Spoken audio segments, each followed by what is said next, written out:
Hello students, हम current affair से बनने वाले सभी इम्पोर्टेंट क्वेश्चंस को पढ़ेंगे। चलिए शुरू करते हैं। फर्स्ट क्वेश्चन है, हाल ही में भारत का इलेक्ट्रॉनिक्स निर्यात चालू वित्त वर्ष की पहली तिमाही में कितने प्रतिशत बढ़ा है? इसके ऑप्शन से ए 24%, बी 32%, सी 47% या डी 50%। इसका ऑप्शन नंबर सी सही है, 47%। हाल ही में वित्त वर्ष 2025-26 की पहली तिमाही में जो हमारे भारत के इलेक्ट्रॉनिक्स निर्यात का प्रतिशत है वह 47% की वृद्धि दर्ज की गई है। वहीं इसका जो निर्यात है वह 8.43 बिलियन से बढ़कर 12.4 बिलियन डॉलर तक पहुंच गया है।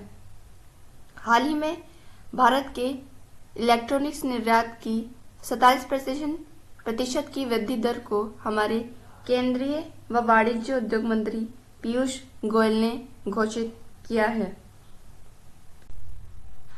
नेक्स्ट क्वेश्चन, हाल ही में 17 अगस्त को किस देश का स्वतंत्रता दिवस मनाया गया है?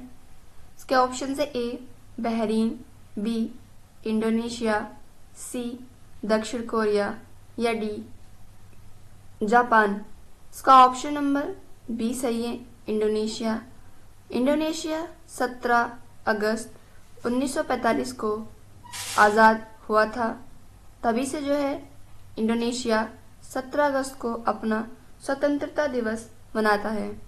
इंडोनेशिया नीदरलैंड से स्वतंत्र हुआ था 1945 में। 1945 में जो है इंडोनेशिया ने नीदरलैंड के खिलाफ क्रांति की, परंतु नीदरलैंड ने इसे एकदम स्वीकार नहीं किया और दोनों पक्षों के बीच राजनीतिक टकराव हुआ, जिससे अंततः नीदरलैंड ने 1949 में इंडोनेशिया को औपचारिक रूप से स्वीकार किया।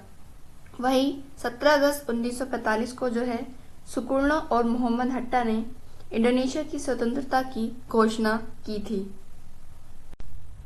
नेक्स्ट क्वेश्चन, हाल ही में किस राज्य में थायुमानवर थिट्टम योजना शुरू की गई है? इसके ऑप्शन से ए केरल, बी तमिलनाडु, सी आंध्र प्रदेश या डी उत्तर प्रदेश। इसका ऑप्शन नंबर बी सही है, तमिलनाडु। हाल ही में जो है तमिलनाडु के मुख्यमंत्री स्टालिन ने थायुम्बार थिट्टम योजना शुरू की है।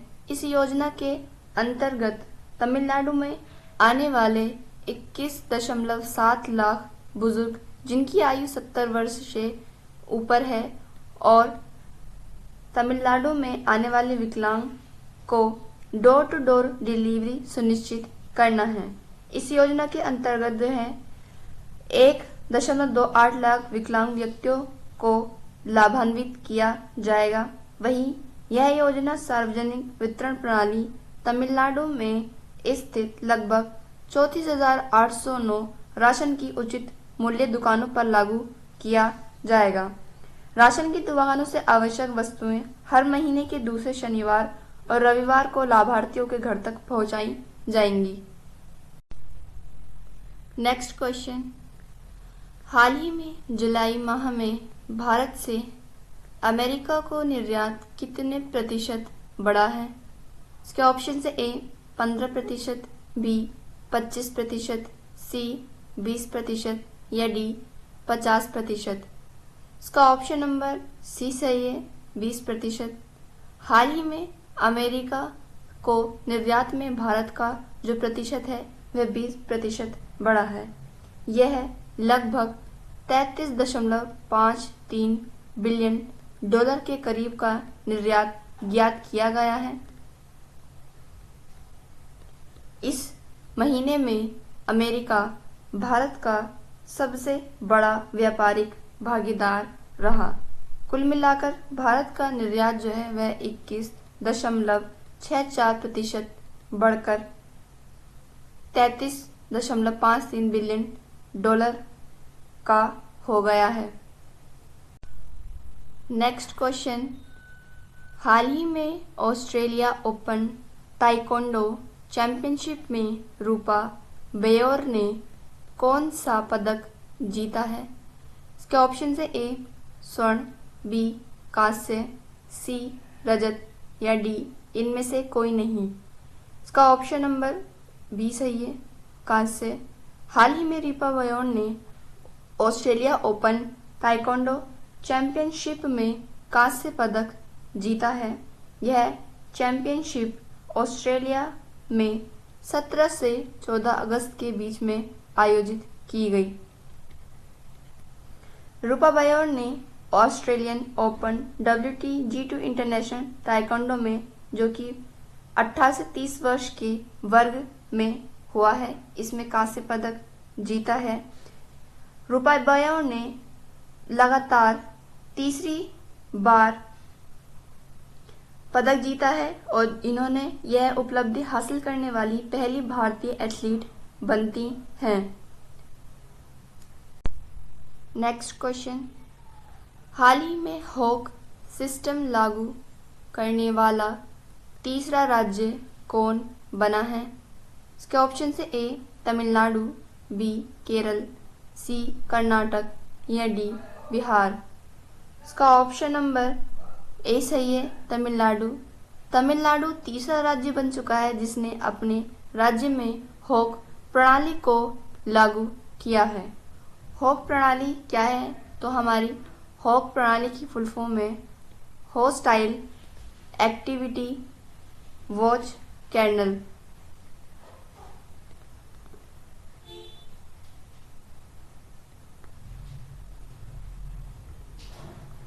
इसमें हमारे हॉस्टाइल का अर्थ है पेरेग्रीन, यानी कि अपराध रिपोर्टिंग से लेकर अदालती निर्णय तक वन्य और वन्य जीव अपराधों का प्रबंधन करता है। वहीं एक्टिविटी है हमारा शिकरा, यानी कि वन्य जीवों की मृत्यु की रिपोर्टिंग और रुझान विश्लेषण करना। हरियर यानी कि वॉच मोबाइल आधारित आदतन अपराधी ट्रैकिंग प्रदान करना। वहीं कर्नल का हमारा अर्थ है पुराने मामलों के डेटा का प्रबंधन करना। हॉक को लागू करने का उद्देश्य है कि इसके जरिए वन्यजीव अपराध नियंत्रण, वन निगरानी और लुप्तप्राय प्रजातियों की सुरक्षा में सहयोग किया जा सके। नेक्स्ट क्वेश्चन, हाल ही में किसने मलेशिया इंटरनेशनल चैलेंज 2025 में महिला एकल खिताब जीता है? इसके ऑप्शन से ए गीतिका रानी, बी ईशा रानी बरुआ, सी देविका सिहाग या डी इनमें से कोई नहीं। इसका ऑप्शन नंबर सी सही है, देविका सिहाग। देविका सिहाग ने हाल ही में मलेशिया इंटरनेशनल चैलेंज 2025 में महिला एकल का खिताब जीता है। वहीं देविका सिहाग ने यह खिताब बैडमिंटन खेल से संबंधित जीता है। इससे पहले देविका सिहाग ने अपने फाइनल टूर्नामेंट में ईशा रानी बरुआ को हराया। ईशा रानी बरुआ को हराकर जो है देविका सिहाग ने यह खिताब अपने नाम किया। इससे पहले भी देविका सिहाग बैडमिंटन खेल में ही स्वीडिश ओपन और पुर्तगाल इंटरनेशनल का खिताब भी जीत चुकी हैं। मलेशिया में आयोजित यह चैलेंज जो है यह ग्रेड 3 लेवल 1 का एक इवेंट है। नेक्स्ट क्वेश्चन, हाल ही में किस देश के विदेश मंत्री वांग यी भारत की यात्रा पर आए हैं? इसके ऑप्शन से ए चीन, बी मलेशिया, सी सिंगापुर या डी थाईलैंड। इसका ऑप्शन नंबर ए सही है, चीन। हाल ही में चीन के विदेश मंत्री वांग यी भारत की यात्रा पर आए हैं। यह यात्रा 2 दिवसीय होगी। वांग यी भारत को 18 अगस्त को भारत में आए और वांग यी भारत के राष्ट्रीय सुरक्षा सलाहकार अजीत डोभाल के साथ भारत चीन सीमा मुद्दे पर विशेष प्रतिनिधियों की 24वें दौर की वार्ता के लिए भारत आए हैं। इसी के साथ साथ जो है वांगी 19 अगस्त 2025 को प्रधानमंत्री नरेंद्र मोदी से भी मुलाकात करेंगे। वांगी का भारत की यात्रा पर आने का उद्देश्य है कि दोनों देशों के बीच सीमा पर चल रहे तनाव को कम करना। यह यात्रा प्रधानमंत्री मोदी की चीन में शंघाई सहयोग संगठन के वार्षिक शिखर सम्मेलन में भाग लेने की निर्धारित यात्रा से कुछ दिन पहले ही हो रही है। नेक्स्ट क्वेश्चन, हाल ही में 2 दिवसीय जीवन रक्षक सम्मेलन कहाँ हुआ है? इसके ऑप्शन से ए असम, बी नागालैंड, सी लद्दाख या डी हिमाचल प्रदेश। इसका ऑप्शन नंबर सी सही है, लद्दाख। लद्दाख में स्थित कारगिल जिला अस्पताल में यह एक 2 दिवसीय रक्षक सम्मेलन को आयोजित किया गया।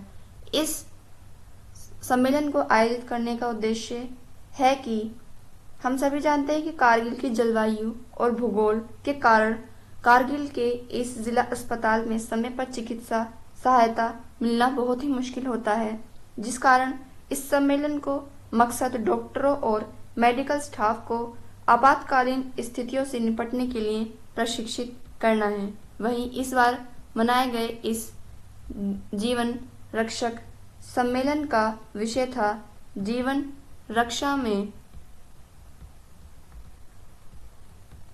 प्रत्येक सेकंड महत्वपूर्ण है।